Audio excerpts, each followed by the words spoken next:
1598년 11월 19일 새벽, 노량해협의 차가운 바닷바람 속에서 한 장군이 갑판 위에 홀로 서 있었습니다. 그는 7년의 긴 전쟁을 마무리할 마지막 해전을 앞두고 있었고, 그것이 자신의 마지막 전투가 될 것임을 예감했는지도 모릅니다. 이순신이 왜 도망치는 적을 끝까지 추격하여 마지막 순간 전사했는지, 그 질문에는 단순한 영웅서사를 넘어서는 복잡한 진실이 숨어 있습니다. 1598년 8월, 전쟁의 주모자 도요토미 히데요시가 교토 후시미 성에서 숨을 거두었습니다. 히데요시는 임종 자리에서 5명의 다이로, 즉 5대로 위원들에게 조선에서 군대를 철수시켜 달라고 간청했습니다. 그러나 히데요시의 죽음은 즉시 공표되지 않았고, 일본군이 조선에서 안전하게 빠져나올 때까지 철저히 비밀로 유지되었습니다.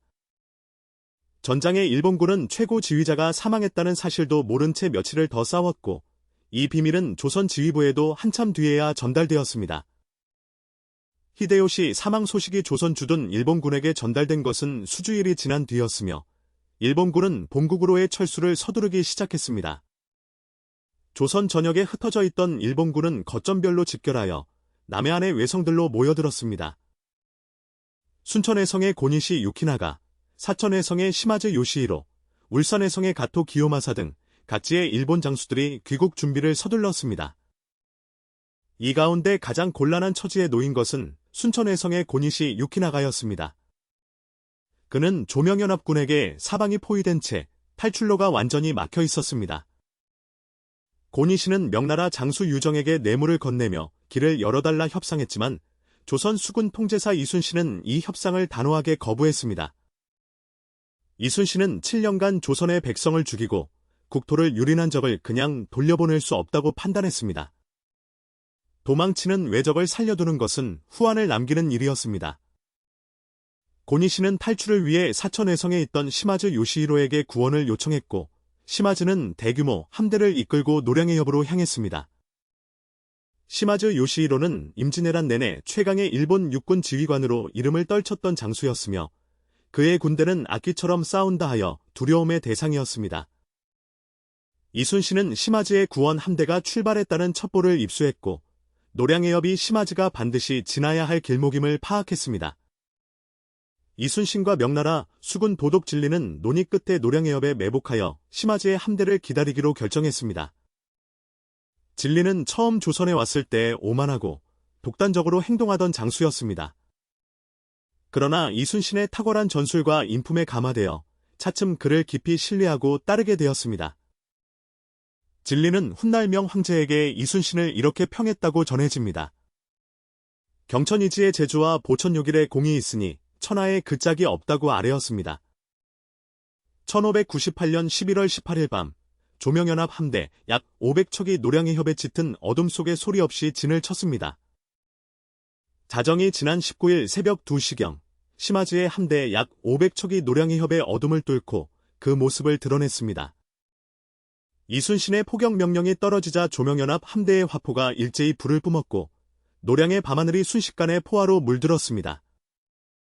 시마즈의 함대는 기습을 당했지만 정예 병력답게 곧 대형을 갖추고 치열하게 응전했습니다. 노량해협은 불과 연기, 그리고 병사들의 함성으로 가득 찼습니다. 이 전투는 새벽부터 이튿날 아침까지 장장 6시간에 걸쳐 이어진 대열전이었으며 양측 모두 한치의 물러섬도 없었습니다. 조선 수군은 하객진을 비롯한 다양한 진영을 구사하며 좁은 해협 안에서 일본 함선을 포위하고 화포로 집중 공격했습니다.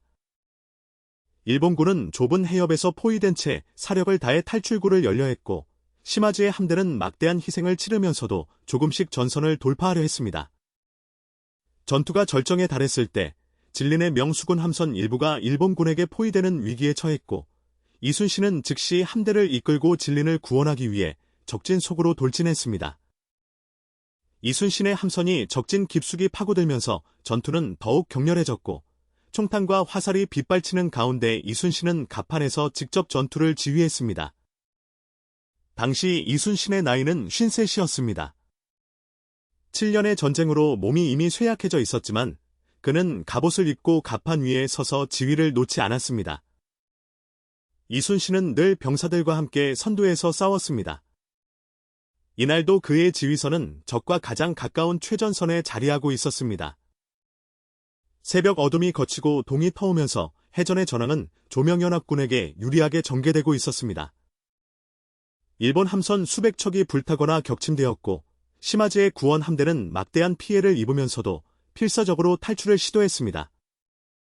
결국 시마즈 요시히로는 함대의 태반을 잃으면서도 소수의 함선과 함께 간신히 포위망을 뚫고 탈출에 성공했습니다. 이 탈출은 훗날 일본 역사에서 귀신 시마즈라는 전설을 낳을 만큼 극적인 것이었지만 그것은 처참한 패배를 무릅쓴 간신한 생존에 불과했습니다. 시마즈가 탈출하는 데 성공했지만 고니시 유키나가의 직접 구출은 실패로 끝났으며 고니시는 별도의 경로로 몰래 빠져나가야 했습니다. 바로 그 순간 노량해전을 승리로 이끌던 이순신에게 돌이킬 수 없는 비극이 찾아왔습니다. 1598년 11월 19일 오전, 날이 밝아오는 노량해협에서 이순신은 갑자기 적의 조총 탄환에 맞아 쓰러졌습니다. 탄환은 갑옷의 틈새를 뚫고 왼쪽 가슴 부위를 관통했습니다. 이 치명적인 부상은 이미 오랜 전쟁으로 쇠약해진 그의 몸이 버텨낼 수 없는 것이었습니다. 이순신은 쓰러지면서도 자신이 치명상을 입었음을 직감했고 떨리는 목소리로 주변의 부하들에게 마지막 명령을 내렸습니다. 싸움이 한창 급하니 나의 죽음을 알리지 말라. 이것이 이순신의 마지막 말이었습니다.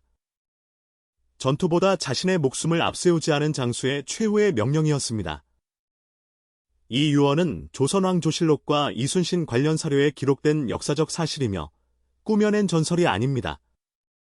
전방급 신물원하사, 전방급 신물원하사, 나는 원문 한자로도 남아 있습니다.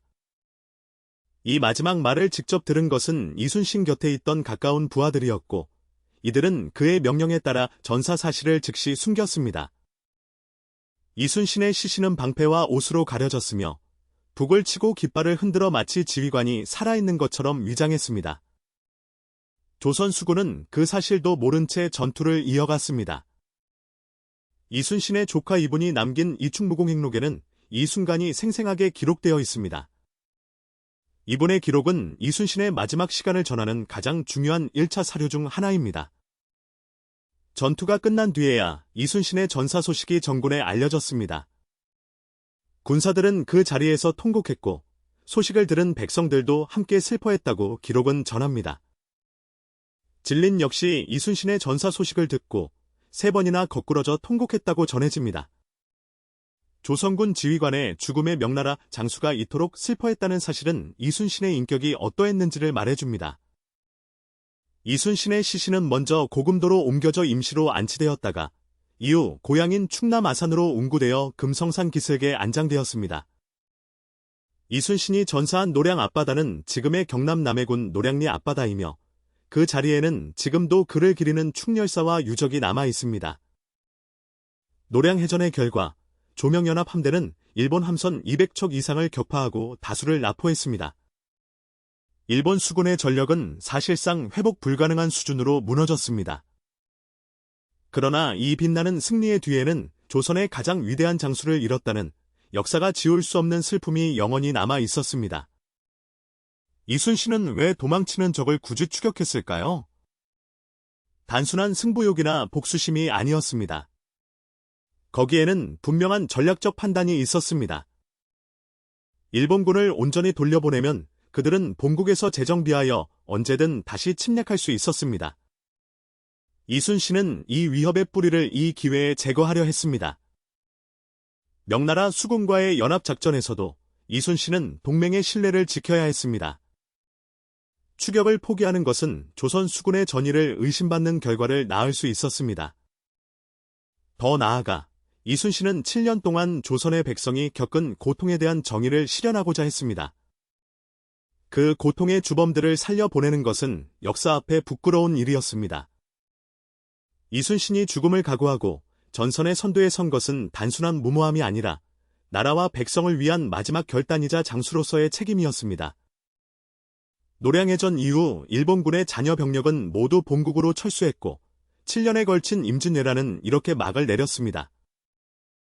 전쟁이 남긴 상처는 이루 헤아릴 수 없을 만큼 깊었습니다. 조선의 인구는 전쟁 전에 비해 크게 줄었고 전국의 농경지 태반이 황폐화되었습니다. 경복궁을 비롯한 수많은 궁궐과 관청이 불타 사라졌습니다. 수십만 명의 조선 백성이 포로로 일본에 끌려갔고 그중 일부만이 고향으로 돌아올 수 있었습니다.